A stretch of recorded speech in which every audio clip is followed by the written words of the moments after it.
ബീഹാറിൽ മുഖ്യമന്ത്രി സ്ഥാനം ബിജെപിക്ക് വിട്ടുനൽകുന്നതിൽ ജെഡിയുവിൽ ഭിന്നത. തീരുമാനം ആത്മഹത്യാപരമാണെന്ന് ജെഡിയു നേതാക്കൾ കുറ്റപ്പെടുത്തി. നിതീഷ് കുമാറിന്റെ മകൻ നിഷാന്ത് കുമാറിനെ ഉപമുഖ്യമന്ത്രിയാക്കുന്നതിലും പാർട്ടിക്കകത്ത് എതിർപ്പുണ്ട്. സുനിൽ നൽകും വിവരങ്ങളുമായി. സുനിൽ, ഇപ്പോൾ ബീഹാറിൽ തെരഞ്ഞെടുപ്പ് നടക്കുന്ന ഘട്ടത്തിൽ തന്നെ അറിയാവുന്ന കാര്യമായിരുന്നു. പതുക്കെ ബീഹാർ ബിജെപി പൂർണ്ണമായും പിടിക്കുകയും ജെഡിയുവിനെ പിന്തള്ളുകയും ചെയ്യും. അങ്ങനെയാണ് വിവിധ സംസ്ഥാനങ്ങളിൽ ബിജെപിയുടെ പ്രവർത്തന ശൈലി. അതിന്റെ ഒരു അടുത്ത ഘട്ടത്തിലേക്ക് ബീഹാർ കടക്കുമ്പോൾ മുഖ്യമന്ത്രി സ്ഥാനം ബിജെപിയിലേക്ക് പോകുന്നു, ഉപമുഖ്യമന്ത്രി സ്ഥാനം ജെഡിയുവിനും, നിതീഷ് കുമാർ ആകട്ടെ രാജ്യസഭയിലേക്ക് പോകുന്നു. ഇതെങ്ങനെയാണ് ജെഡിയുക്കകത്ത് ചർച്ചയാകുന്നത്?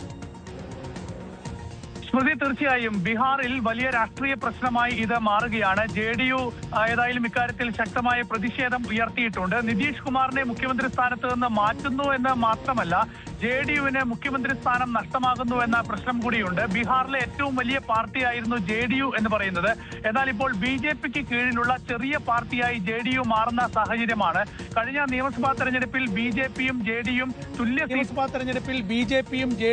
തുല്യ സീറ്റുകളിലാണ് മത്സരിച്ചത് എങ്കിൽ പോലും ഇപ്പോൾ ആ സാഹചര്യം മാറുകയാണ്. ഏതായാലും ബീഹാറിൽ ജെഡിയുവിനുള്ള സ്വാധീനം, അവിടെയുള്ള രാഷ്ട്രീയ സാന്നിധ്യം, ഇതൊക്കെ തന്നെ മറികടന്നുകൊണ്ട് ബീഹാറിന്റെ ഭരണം തന്നെ ബിജെപിക്ക് കീഴിലാക്കുന്ന ഒരു നീക്കത്തിലേക്ക് ബിജെപി പോകുന്നു. അങ്ങനെ ജെഡിയു അപ്രസക്തമാകുന്നു എന്നതൊക്കെയാണ് ജെഡിയുവിനകത്ത് ഇപ്പോൾ ഉയരുന്ന ഒരു വിമർശനം എന്ന് പറയുന്നത്.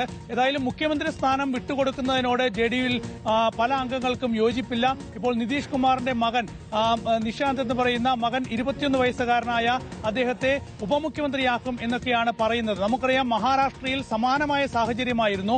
അവിടെ ശിവസേനയുമായി ആദ്യം സഖ്യമുണ്ടാക്കുകയും അവിടുത്തെ ഒരു ചെറിയ പാർട്ടിയായി വരികയും ചെയ്ത ബിജെപി പിന്നീട് മഹാരാഷ്ട്രയാകെ പിടിച്ചെടുക്കുകയും മഹാരാഷ്ട്രയിൽ പ്രധാനപ്പെട്ട പാർട്ടിയാവുകയും മുഖ്യമന്ത്രി സ്ഥാനം കയ്യിലേക്ക് എടുക്കുകയും ചെയ്ത ഒരു സാഹചര്യമുണ്ട്. സമാനമായ സാഹചര്യത്തിൽ മറ്റ് പല സംസ്ഥാനങ്ങളിലും ഇതേ രാഷ്ട്രീയ നീക്കം ബിജെപി നടത്തിയിട്ടുണ്ട്. അപ്പോൾ ആ രാഷ്ട്രീയ നീക്കം ഇപ്പോൾ ബീഹാറിലും നടത്തുകയാണ്. അപ്പോൾ ജെഡിയുവിന് അവിടെ മുഖ്യമന്ത്രി സ്ഥാനം നഷ്ടമാകുന്നു, പ്രധാന പാർട്ടി എന്ന സ്ഥാനം നഷ്ടമാകുന്നു. കഴിഞ്ഞ നിയമസഭാ തെരഞ്ഞെടുപ്പിൽ നമുക്കറിയാം, നിതീഷ് കുമാറിനെ മുന്നിൽ നിർത്തി തന്നെയായിരുന്നു ബിജെപി ആ ഒരു തെരഞ്ഞെടുപ്പ് വിജയിച്ചത് എന്ന് പറയുന്നത്. അപ്പോൾ നിതീഷ് കുമാർ എന്ന് പറയുന്ന നേതാവിന്റെ പ്രതിച്ഛായ ഉയർത്തിക്കാണിച്ച് വിജയിച്ച ഒരു തെരഞ്ഞെടുപ്പിന് ശേഷം ഇപ്പോൾ നിതീഷ് കുമാറിനെ മാറ്റിക്കൊണ്ട് അവിടെ മുഖ്യമന്ത്രി സ്ഥാനം ബിജെപി കയ്യിലേക്ക് എടുക്കുകയാണ്. രാജ്യസഭയിലേക്ക് നിതീഷ് കുമാറിനെ കൊണ്ടുവരികയാണ്. അദ്ദേഹത്തിന്റെ ആരോഗ്യ പ്രശ്നം, പ്രായം, ഇതൊക്കെ ചൂണ്ടിക്കാണിച്ചാണ് ഇപ്പോഴത്തെ ഈ നടപടിയെങ്കിൽ പോലും ജെഡിയുവിൽ നിന്ന് എന്തുകൊണ്ട് ഒരു മുഖ്യമന്ത്രി ഉണ്ടാകുന്നില്ല, ഒരു നേതാവിനെ മുഖ്യമന്ത്രിയാക്കി മാറ്റുന്നില്ല എന്നതാണ് ഇപ്പോൾ ഉയരുന്ന ചോദ്യം. ഏതായാലും ഈ വിഷയം ജെഡിയുവിനുള്ളിൽ വലിയ ചർച്ചയാകുന്നുണ്ട്, വലിയ പ്രതിഷേധമാകുന്നുണ്ട്.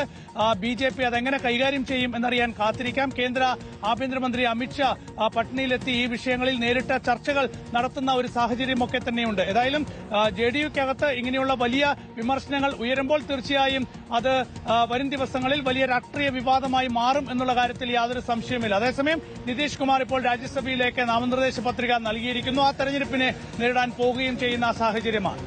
ശരി, സുനിലാണ് ബീഹാറിനകത്ത് നടക്കുന്ന കാര്യങ്ങൾ, ജെഡിയുവിനകത്തെ പ്രശ്നങ്ങൾ, അത് വിശദമായി തന്നെ പറഞ്ഞത്.